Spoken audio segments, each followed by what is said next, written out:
Olá a todos, nós estamos começando agora o segundo bloco do Inova Day. Meu nome é Álvaro Gregório e neste bloco nós vamos fazer uma intermediação entre o pessoal da internet, o pessoal aqui do auditório, com perguntas dirigidas aos palestrantes de hoje. De antemão, quero agradecer a todos, foi muito boa.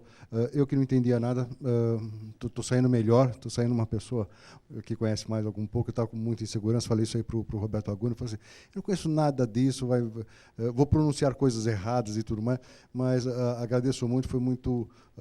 nós temos muito orgulho quando falo que o Inova Day, em algumas escolas de governo, é uma disciplina, né? Então, a aula de hoje foi muito boa, foi muito legal, muito obrigado. Eu queria começar chamando a plateia, se querem fazer alguma pergunta. Nós temos algumas perguntas da internet. Alguém prefere fazer alguma pergunta aqui ao vivo? Por favor, levante a mão. Aqui, por favor, Pepe.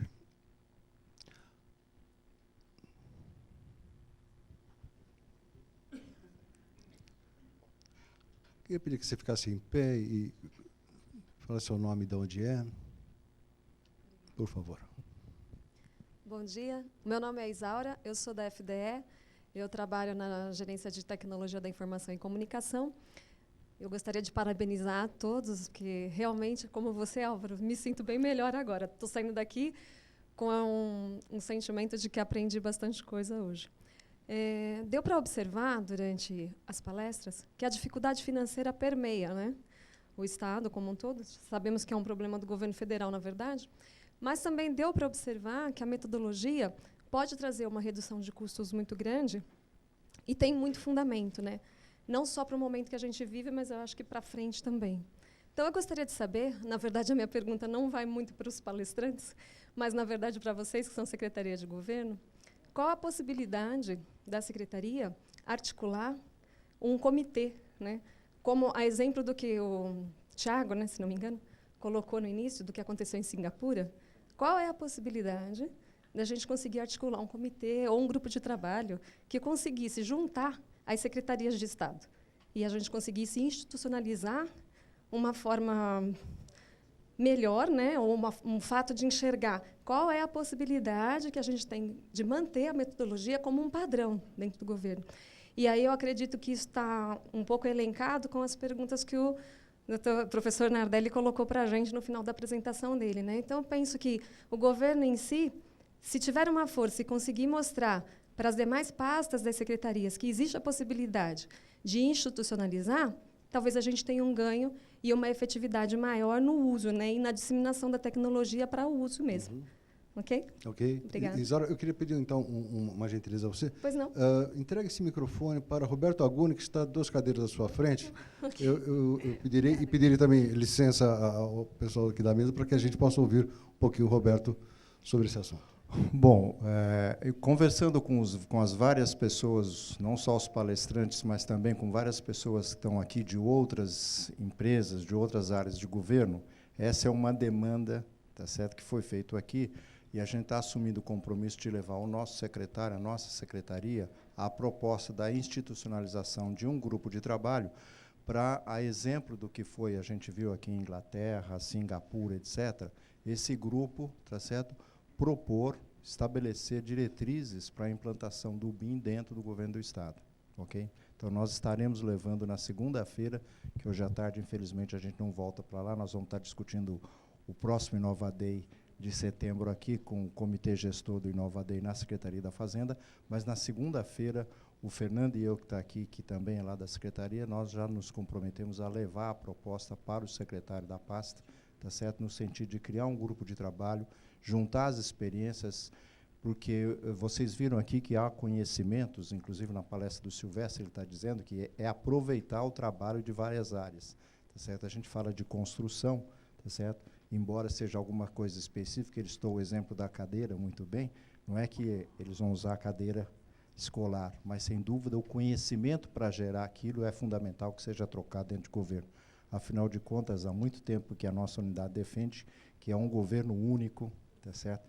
Que deveria se comportar como único e não fatiado nas várias secretarias. Ok. Muito obrigado, Roberto. Temos uma pergunta aqui da internet, que vem de Adriana Langoni. É uma pergunta aberta, então acho que cada um pode falar um pouco.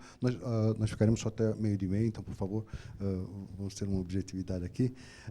A Adriana Langoni pergunta a todos. Existem várias ferramentas para a área de TI, mas é possível usar essa ferramenta ou essa metodologia, o BIM, também para acompanhar a prestação de serviços de TI, como cabeamento estruturado, entre outras? Bom,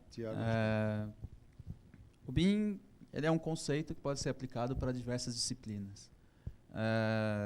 Para as questões lógicas, existem alguns softwares específicos que fazem isso, mas, no geral, você consegue, sim, fazer qualquer tipo de sistema dentro dos softwares que estão disponíveis dentro do mercado, né? É algo que é totalmente plausível, sim, de ser executado. Acho que ficou já respondido aqui a Adriana. Tem uma pergunta para você, Tiago, aproveitando que você está com o microfone. Qual o impacto para a implantação perante os funcionários, pois qualquer tipo de mudança é difícil? O impacto deve ser em relação a conhecimento, formação. Se a gente pega uma implantação de BIM, geralmente a gente coloca em 3 caixinhas, né? Uma que seria o software, o hardware e o que eu acabo brincando bastante, que é o people, que é as pessoas. As pessoas, elas são um papel fundamental, porque elas que vão operacionalizar, elas que vão operar, elas que vão ter a capacidade de entender o que está acontecendo ali dentro dos softwares de modelagem, dentro dos softwares de compatibilização. Porque não existe, por mais que o software encontre automaticamente algumas interferências, sempre vai precisar do fator humano analisando aquela interferência e sabendo como resolver. Então, o foco nas pessoas, quando a gente fala de BIM, até se pegando o case de Singapura, quebrar o status quo, forçar o pessoal a resolver os problemas, link com a academia, esse é um fator muito importante de sucesso em qualquer organização. E aí, FDE, CPTM, o pessoal pode até contar um pouco dessas experiências com as pessoas lá internamente, né? A Ana também citou que o BIM começou com uma unidade e acabou sendo uma cultura na engenharia. Talvez você possa comentar isso aí, Ana, por favor? Na Método, o próprio presidente da empresa ele dá muito valor ao BIM. Na verdade, o BIM ele está hoje intrínseco à cultura da empresa, é algo de muito valor. Então, para a cultura da empresa, o BIM deve nascer em todos os projetos. É algo que é inconcebível hoje, na Método, a gente ter um desenvolvimento de projeto tanto na fase preliminar como uma pré-construção, quanto numa obra que não seja desenvolvido em BIM. Então, essa história de a gente tem uma concorrência, algum projeto que veio em folhas em projeto 2D, não existe, porque a gente modela em casa, a gente transforma ele num projeto que seja em BIM, mesmo que ele não seja, e a gente transforma ele num projeto que, mesmo que não seja nosso projeto, no nosso desenvolvimento ele vai nascer no BIM. Então, para a gente, o projeto ele sempre nasce no BIM e a premissa da empresa é essa. E não é só a nossa área que manipula o modelo. Então, a empresa inteira acaba trabalhando nessa mesma plataforma. Então, a gente que é o BIM, que manipula esse modelo, o pessoal de orçamentos que vai fazer essa interface de mexer no modelo e de entender o que está sendo considerado em orçamento, o pessoal de compras que vai comprar e vai ter essa interface com os fornecedores, para fazer a parte de compras, de equalização. Então, assim, a empresa inteira está ligada na mesma base, trabalhando todo mundo no BIM.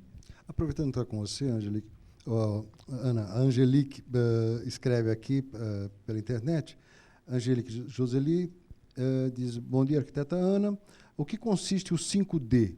E em qual etapa do processo de transição ele foi aplicado? O 5D ele consiste na integração de custos e prazo ao modelo BIM. Então, a gente tem aí uma coordenação de projetos. Eu vou dar um exemplo de uma obra, tá? A gente tem um projeto que nasceu em 2D, aí ele foi modelado. Vou dar o exemplo de uma obra que não teve o seu desenvolvimento, que nasceu no BIM, né? Então, a gente pegou um projeto que não nasceu no BIM, a gente desenvolveu o modelo em casa, a gente deu todas as informações desse modelo, tanto de quantidades, informações do projeto, e a gente atrelou a esse modelo as informações de prazo de obra, sequenciamento de todas as atividades e as informações de custo. Então, a gente consegue, através desse modelo e através de softwares especializados, como eu citei na apresentação.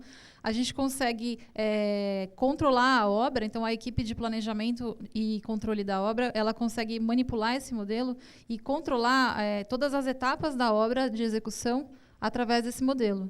Então, na etapa de execução da obra, na etapa de planejamento de obra, se elabora esse modelo, e na etapa de execução de obra se controla esse modelo e o planejamento da obra é feito, sequenciado através desse modelo. Então, na obra que tem o planejamento 5D, a gente não usa um cronograma em project, por exemplo. A gente usa um modelo com todas as informações de prazo e custo atreladas nesse modelo. E essa equipe tanto a equipe de produção quanto a equipe de planejamento, elas vão operar esse modelo para controlar todas as etapas de sequenciamento de produção. Ok. Bom, a mesma Angelique pergunta agora para o Ricardo. No processo de implantação e transição para o BIM, qual a importância da padronização?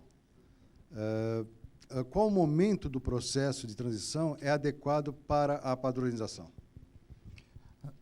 Entendo que, se for possível a padronização antes mesmo de iniciar o processo, você já tem ganhos. Nós tínhamos uma padronização muito intrínseca, ou seja, todos os elementos eram padronizados. Não é que isso tire a dificuldade da conversão da linguagem sempre existirá, mas facilita muito. É importante que se tenha minimamente mapeados os processos como o processo de construção ou os elementos da construção. Se eles forem não precisamente estabelecidos, é possível fazer o BIM, só que você vai depender da criação desses elementos do prestador de serviço, ou daquele que concebe a arquitetura.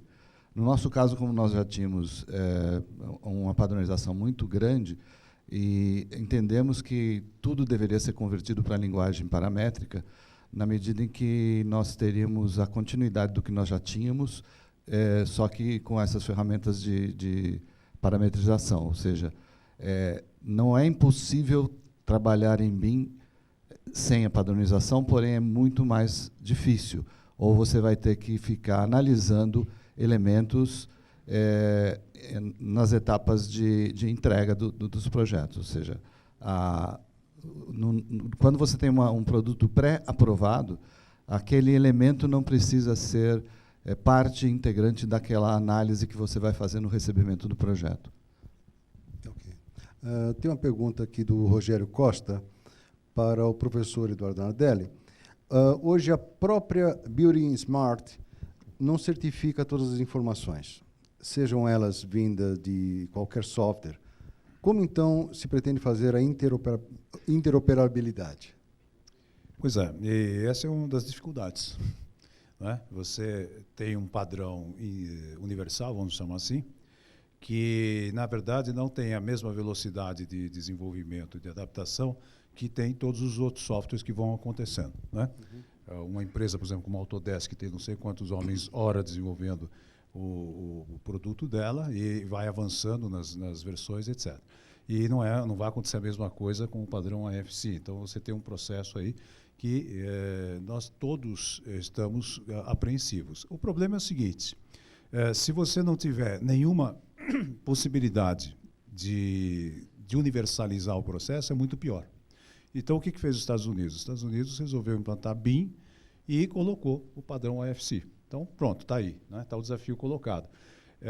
Assim como todos os outros desafios que nós mencionamos aqui. É um trabalho que vai ter que seguir junto e que, com certeza, se contar com o apoio dos desenvolvedores dos softwares BIM, como a Autodesk, por exemplo, a Graphisoft, enfim, né, Bentley, vai poder, digamos assim, se manter atualizado permanentemente, né, com menos surpresas para todos os usuários. Então, eu acho que o AFC é uma porta aberta para a gente ter um padrão universal, né, e que certamente tem suas dificuldades também. Tem alguma pergunta do pessoal aqui do auditório? Bom, continua aqui na internet. Rosana Cristina pergunta, eu estou dirigindo essa pergunta para o Silvestre, visto que ela não é fácil, então é uma pergunta muito difícil, mas vou passar para você, Silvestre, a resposta. A Rosana pergunta o seguinte: como o setor público poderá utilizar essa ferramenta quando o governo não faz os investimentos necessários com treinamento e equipamentos modernos? Bem, eu não vou responder naturalmente pelo governo, né? Mas as empresas, sim, investem em treinamento. O que acontece é que a hora que você implementa uma nova ferramenta, ela traz uma necessidade de reestruturar essa forma de treinar. Porque não é simplesmente você manter a prática que já existe. Um empregado adentra a empresa e ali tem um programa de crescimento para aquela pessoa, né? Então, não é mais isso. Nós temos que estruturar esse novo programa de treinamento.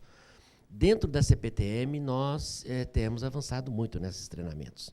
Nós não temos encontrado barreiras para treiná-los, seja nessa ferramenta BIM, seja em outras ferramentas. Agora, o que acontece especificamente no BIM, ele ainda é um processo, é uma vivência ainda em processo de vivência, né? Quer dizer, não é um resultado concluído. E hoje esse é um problema que a tecnologia traz. Quer dizer, hoje com o WhatsApp, coisas do tipo, você pergunta e responde na hora. Então, o mundo exige uma pressa de resposta muito maior, o que muitas vezes você não consegue responder nessa velocidade. Você pega a própria...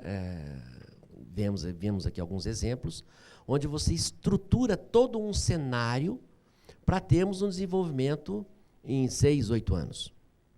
O BIM começou, segundo uma das informações, em 1980. 30 anos depois, passou a ser discutido e assumido na própria Grã-Bretanha. Depois de 30 anos, isso foi assumido em Singapura, que é uma concepção, que é uma forma de pensar o país diferente, né? Então, isso, com certeza, já está no Brasil e vai exigir essas mudanças. Mas, normalmente, o que força a mudança é a economicidade. Esse é um agente de transformação muito forte. E se for demonstrado a caracterização dessa economicidade, prazos de resposta e orçamentos mais precisos na avaliação, naturalmente, isso vai ter um ganho para o Estado. Vou dar um exemplo e também trazer uma contribuição aqui. Imagina aí o recurso é finito, né? Então, treinamos, todas as pessoas estão treinadas. Considere que todas as empresas de Estado, tudo resolvido como treinamento, todos capacitados. Tanto o mercado fornecedor, como o próprio mercado contratante. Aí nós temos uma questão que permanece, que vem com a pergunta, que os recursos são finitos. Porém, eles passam a ser decididos em cima de uma precisão melhor de resultado. Quer dizer, você trazer um orçamento para a solicitação de recursos e depois, com os problemas que a gente convive, isso comprometer prazo e não concluir o resultado naquele prazo esperado, é o maior obstáculo do próprio convencimento do investimento. Então, quanto melhor a ferramenta, o próprio agente de governo, seja Fazenda, seja Planejamento, seja a própria Secretaria de Governo, também tem uma ferramenta para monitorar esses resultados.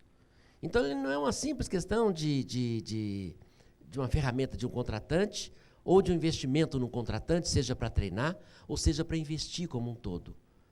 A hora que percebido e qualificado essa economicidade, eu não tenho dúvida que acaba sendo implementado, como outros modelos de gestão que a gente vê em implantação. Lógico. O professor Nardelli vai comentar. Eu queria, desculpe, completar um pouco essa resposta com uma experiência real que nós vivemos e que pode, eventualmente, ser trazida aqui para São Paulo.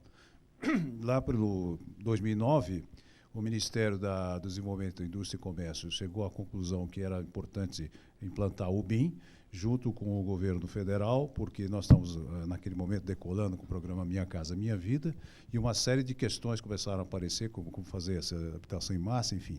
E eles primeiro desenvolveram aquela biblioteca que eu, inclusive, apresentei aqui, e, ao mesmo tempo, o Ministério da Ciência e Tecnologia lançou um edital que acabou reunindo 7 universidades, entre elas o Mackenzie, a Poli, a Unicamp, etc., e que nós fizemos uma série de estudos a respeito do BIM, que acabaram se tornando artigos aí que foram publicados e algumas práticas que aconteceram.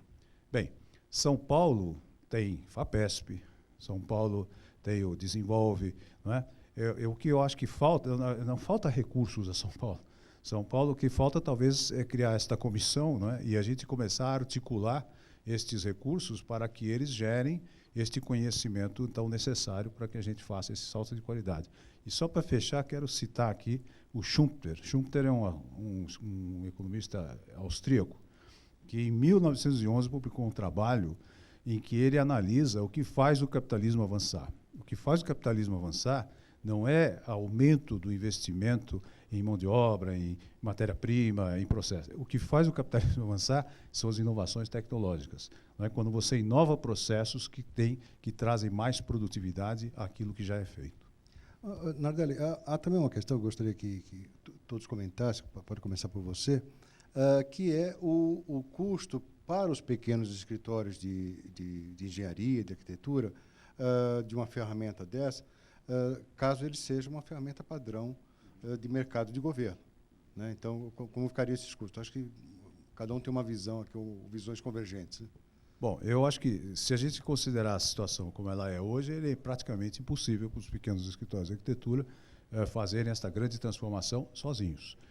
Isso teria que ser encarado como uma estratégia de governo, que vai fazer um investimento para que nós todos consigamos dar esse salto de qualidade, porque dando este salto de qualidade lá na ponta, volta o investimento feito agora, né? Ou seja, se a gente melhorar a produtividade dos escritórios de arquitetura, de engenharia, enfim, todos os envolvidos nesse processo, isto vai ser um ganho gigantesco. Imagine a quantidade, o patrimônio que o Estado tem que gerenciar no 6D, né, e daí para frente, se tudo isso for muito bem projetado, bem planejado, dentro dos prazos, como tem que ser feito. Então, eu entendo que isso, nós não vamos conseguir fazer essa migração, e é isso que eu queria chamar a atenção na minha apresentação, se os escritórios de arquitetura, de engenharia, enfim, os consultores técnicos não tiverem esse suporte do governo. E este suporte, eu entendo que é por aí. Quer dizer, se a gente tem um programa como Desenvolve São Paulo, então vamos focar nesse programa, esta migração, como vai ser feita, e o que nós vamos precisar fazer. Evidentemente que o custo das licenças ao preço que está, puro e simples, é muito caro, não é? Manter estas licenças é muito caro, e os financiamentos, eventualmente, que você pudesse pegar no mercado hoje no banco, é um absurdo. Então, nessa condição, a gente vai andar com uma muleta. Eu espero que a gente pudesse transformar isso num programa de Estado para migrarmos todos juntos, né? Tanto o lado do Estado como os prestadores de serviço. Bom, a visão que eu tenho é do mercado privado, né?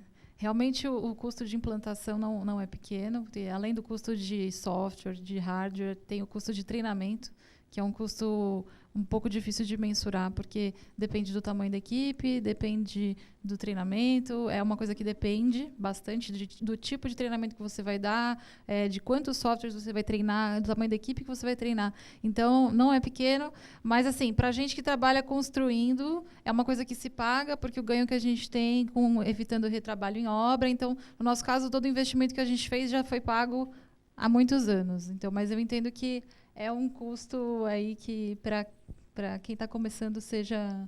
Claro que isso é um custo que se paga, mas, assim, entendo que seja um custo alto aí de início. Bom, entrando nessa questão do custo, a gente tem... A indústria do software, nos últimos 5, 6 anos, ela veio se modificando bastante, né? Até ano passado, a gente tinha alguns modelos de licenciamento onde você praticamente comprava um carro com aquele licenciamento, né? Então, essa evolução ela se deu pela acessibilidade à informação, pela acessibilidade dos softwares, e hoje você não tem mais esse custo tão grande de entrada. Você consegue alugar uma licença por um determinado período, por um determinado... se o projeto é de 3 meses, 1 ano, 2, 3 anos. Então, O custo de entrada ele é menor, mas ainda assim, para empresas que não têm uma estrutura tão grande, um mercado de SMB, que a gente chama que é Small Business, aí a gente tem que trabalhar um pouco com oferta e demanda.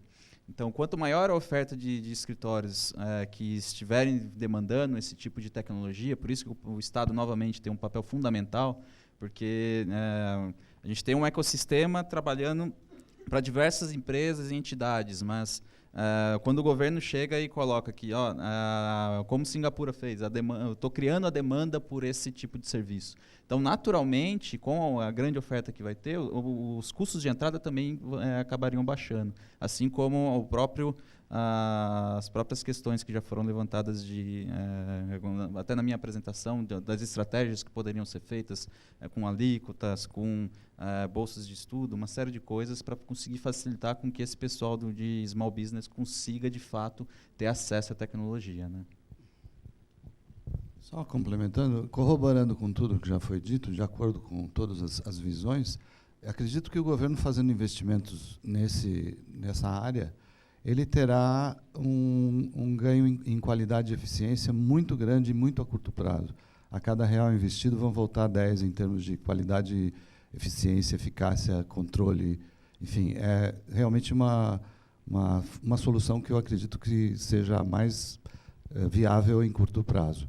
Investimentos e facilidades oferecidas pelas instituições para aquisição, treinamento, capacitação dos agentes. Bem, aqui a oportunidade é ímpar.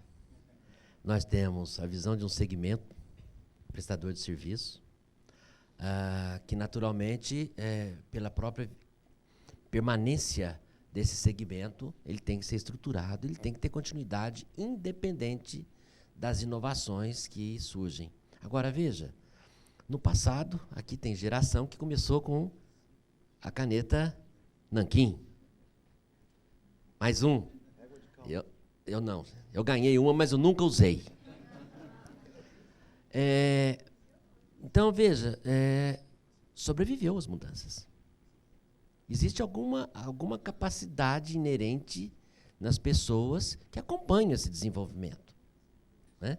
Não pode, naturalmente, comprometer o conhecimento formado. O setor ferroviário é um segmento que perdeu muito conhecimento no mercado privado, exatamente porque as contratações deixaram de existir por uns 15, 20 anos.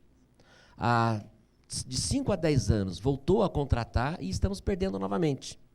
Então, o segmento ferroviário, ele perdeu e não pode o mercado perder outros conhecimentos. A solução tem que existir. Agora, a inovação nunca vai ser refém dessa mudança. Aí nós temos o segmento privado, que não trabalha com órgão público, alegou que investiu bastante, mas ninguém tem dúvida que se de alguma forma isso não agregasse algum valor ou algum benefício, ou que se em algum momento isso não fosse pago, não teria feito um investimento. Então, é reconhecido o valor agregado da inovação e, no caso da ferramenta. O que trouxe ainda um desafio para os próprios players nas concorrências, porque eles tiveram que buscar alguma forma de evoluir para acompanhar essa nova metodologia. Aí temos, naturalmente, o segmento prestador de serviço e que alimenta o mercado com as ferramentas, que temos que estimular essas inovações, não resta dúvida alguma. E nós somos os contratantes, fiscalizados pelos agentes, né? Diversos agentes, muito preocupados, mas sensíveis à necessidade da ferramenta, sensíveis à necessidade da mudança. Nós, independente da solução que vai ser dada para o mercado, porque vai ser dado, independente da necessidade para se resolver esta questão, mas os órgãos que naturalmente incorporam isso também vão ter os seus benefícios. Então, em que pese essa questão de como financiar esta mudança, esse processo, não pode comprometer de forma alguma o crescimento. As coisas vão acontecer. E a própria competitividade que nós temos no mercado vai ter que acompanhar isso de alguma forma. Só que, por outro lado, tem uma outra ferramenta, isso nós estávamos discutindo numa reunião que tivemos com representantes da própria Sinaenco, que a gente percebe que vai ter um outro agente prestador de serviço, que vai ser na qualificação da elaboração do as-built, quando da realização das manutenções. Quando nós, aí já não vou falar pela FDE, que deve ter uma outra, pode até ter outra política, mas quando nós contratarmos empresas de manutenção, esta empresa de manutenção terá necessariamente que trazer o conhecimento e o domínio da informação BIM, que hoje não tem. Né? Então, o mercado se ajusta, as coisas se acomodam. Carros grandes, carros pequenos, as coisas se acertam, mas quando o benefício tem condições de ser apropriado, ele vai ser apropriado. Obrigado, Silvestre. Queria pedir ao Pepe que encaminhasse o microfone lá para o fundo. Nós temos tempo ainda para uma pergunta, e depois das respostas, eu pediria que o Roberto viesse aqui fazer o sorteio. São duas, Roberto, são uma só? São dois ingressos para... legal. Vamos lá. Bom dia, meu nome é Érica, eu trabalho na Unidade de Preservação do Patrimônio Histórico, com DEFAT, Secretaria de Estado da Cultura. E eu comecei na arquitetura com nanquim, grafite, fazendo quantitativo na mão. A ferramenta é bárbara, de fato. Eu tenho uma dúvida, gostaria de saber se a CPTM, a FDE, já tem alguma experiência de modelo BIM em bem tombado? E qual seria a dificuldade de elaboração de um modelo dessa natureza? Obrigada. Ainda não. Em breve. A gente está primeiro tomando pé da situação da ferramenta, aprendendo a ferramenta, mas o objetivo é chegar nos bens, no patrimônio. Não é? Uma das discussões que está acontecendo é como fazer os levantamentos e qual é a viabilidade disso. Existem algumas tecnologias já bastante evoluídas. Uma delas é o escaneamento por nuvem de pontos, só que isso te gera um arquivo que você tem que limpar e tem um processo manual bastante grande. É possível já. Já ouvi falar de ferramentas mais automatizadas que estão sendo desenvolvidas para transformar a nuvem de pontos em vetores. Enfim, é uma coisa que ainda depende um pouco de tecnologia.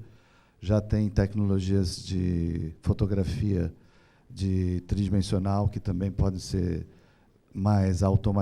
automatizar um pouco mais esse processo.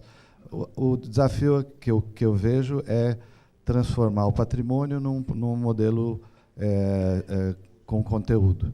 E isso nós vamos chegar lá com bastante brevidade.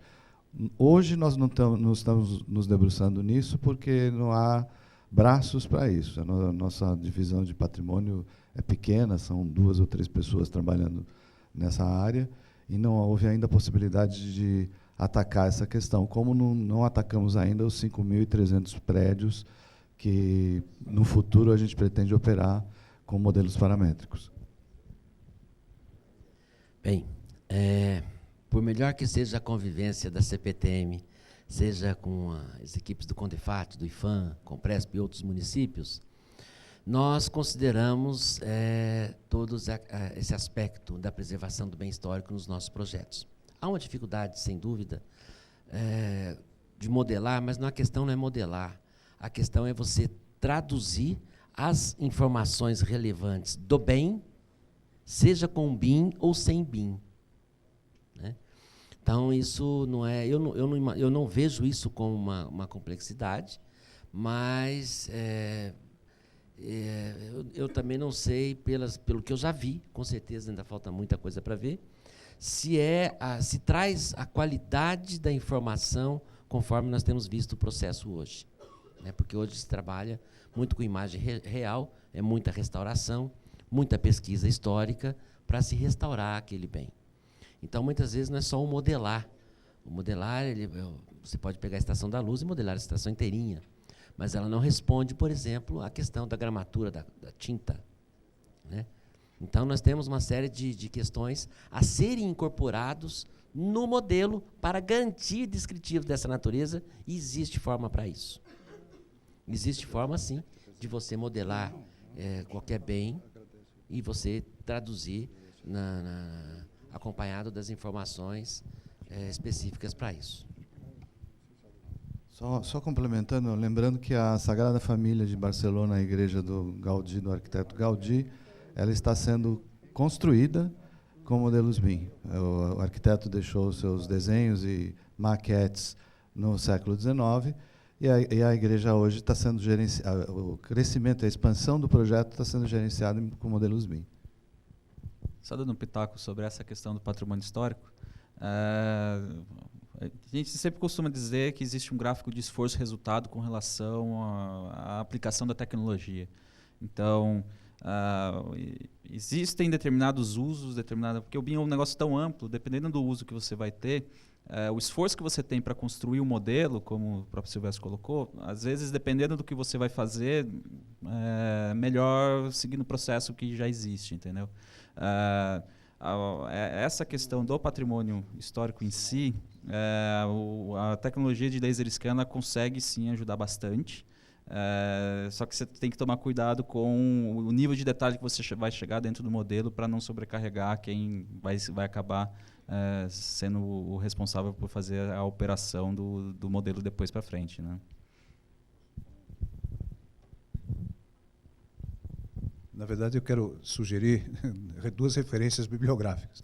A Universidade Federal da Bahia, o professor Amorim, tem um trabalho muito consistente nessa matéria, inclusive de escaneamento. E a Casa da Dona Yaya fez um trabalho muito bacana também, que você pode encontrar lá. Aula acabada, então, né? Bem ao estilo de uma aula com as referências bibliográficas. Quero mais uma vez agradecer ao professor Nardelli, que é do Sinaenco, a Ana, que é da Metro, muito obrigado, Ana. Tiago, que nos ajudou a conceber esse evento aqui, foi muito bacana a colaboração que a Abrasoft fez nessa parceria com o InovaDay, assim como o Ricardo, que esteve também nessa liderança pela FDE, e ao Silvestre, a nossa gratidão pela CPTM ter cedido você hoje para colocar tantas coisas legais aqui para a gente. Eu vou agora passar o microfone para o Roberto Aguni, me despeço por aqui, convido vocês também sempre para o InovaDay regular, que será sempre na última sexta-feira de cada mês, com transmissão também pela internet. O Roberto agora vai fazer o sorteio dos dois convites, dos 2 ingressos. Bom, eu tinha prometido o meu ingresso para a 6ª edição do Autodesk University Brasil 2016, é no dia 13 e 14 de setembro. Mas a Cláudia Campos, que é da comunidade Autodesk, está oferecendo o convite também para o dia 13. Então, eu gostaria de saber quem dos senhores está interessado em ir. Por favor, levanta a mão. Então, vocês duas, por favor, passem aqui para pegar os seus ingressos. Eu gostaria de agradecer a todos, mais uma vez agradeço aqui ao pessoal que nos ajudou, aos palestrantes, pela aula, pela troca de conhecimento, que é fundamental nesse processo que a gente está estimulando há alguns anos, que é de inovação dentro do governo. A gente acredita realmente que a adoção, não só a adoção das novas metodologias, das novas plataformas, mas a adoção e a revisão dos processos, novos modelos de negócio, é por aí que o Estado tem que caminhar, para que a gente não veja fotos, como o Nardelli mostrou, tá certo? Que até foi identificado qual a estação, mas sim a gente melhore a prestação de serviço, a gente cuide mais do nosso patrimônio que está colocado para o uso da população. Muito obrigado e um bom dia a todos.